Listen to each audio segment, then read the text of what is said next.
So I have this instant water heater, Renai water heater, and I've had it about a year, and it's supposed to be cleaned about once a year. So I went to their website and got instructions on how to clean it.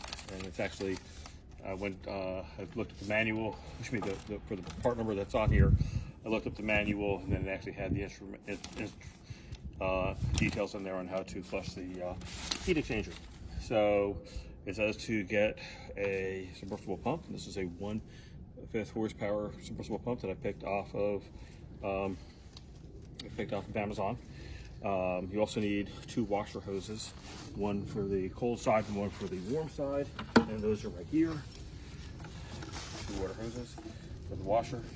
And I also picked up a bucket that is I got from local store. And then you also need 4 gallons of vinegar. This is regular distilled vinegar. Okay. So that's the first thing you're supposed to do. I shut off the power to the instant water heater, so I'll do that now.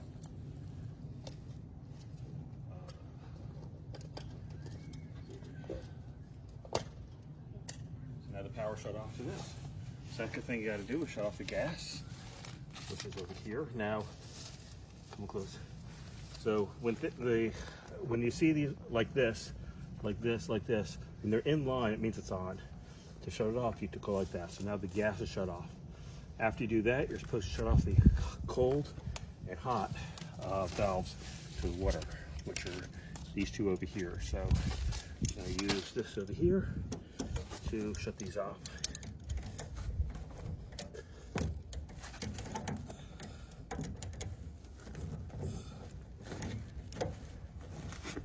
There's the cold one, and here's the warm one. Okay, now those are all off. Okay. After that, you take the caps off of this on the hot side and this on the cold side. Okay. The cold side, so when I got these hoses, I got one that was blue for the cold side and one that was red for the hot side. You don't have to do it that way. You can hand tighten these. You don't need to use anything more than your fingers to tighten it, which is what I'm doing right now. So now the cold one is supposed to go directly into the submersible pump. So that's right over here. Submersible pump.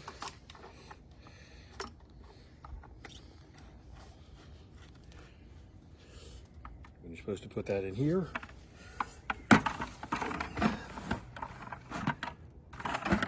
Okay. Take this cord out of the way. Okay. The hot one, you put into the hot side here.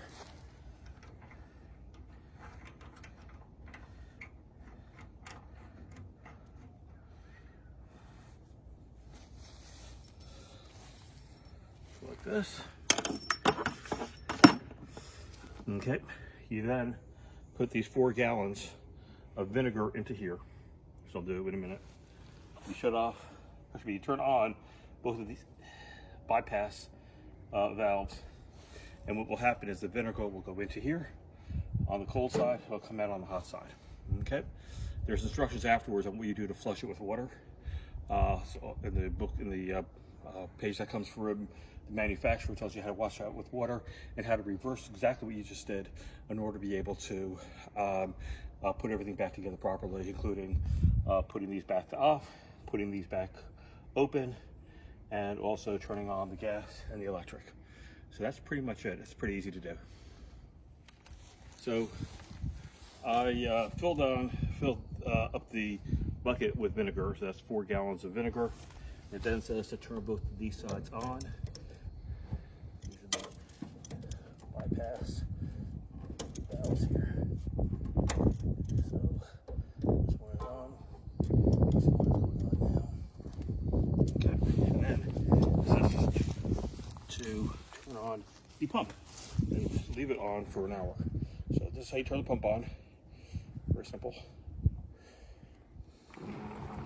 And you can see the pump is on. This red hose is, move a little closer.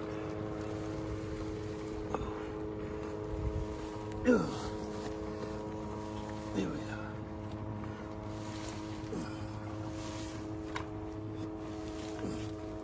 Okay. So this will run for an hour, and then afterwards, I will take the vinegar, actually take the vinegar, throw it away after I shut off the tube over here. Actually, you have to follow the directions because you got to do one flush first for about 5 minutes. Then you shut those off, turn these on, turn on the gas, turn on the electric, and you're back to having clean hot water heater. The only other thing to do, make sure, is there's a filter you can see right here underneath.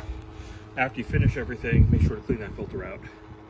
The water should be off when you do it, but clean that filter out. It takes a couple minutes.